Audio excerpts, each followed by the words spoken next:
رسول اللہ صلی اللہ علیہ وآلہ وسلم نے حضرت علی رضی اللہ تعالی عنہ سے فرمایا، اے علی، شام کو سونے سے قبل 5 کام کر کے سویا کرو۔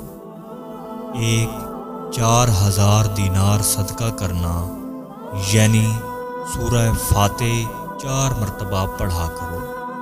نمبر 2، ایک قرآن مجید پڑھنا، یعنی 3 بار سورہ اخلاص پڑھا کرو۔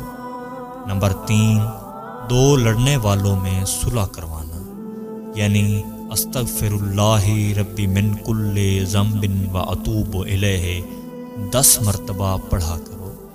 نمبر 4، جنت کی قیمت ادا کرنا، یعنی 10 مرتبہ درود شریف پڑھا کرو۔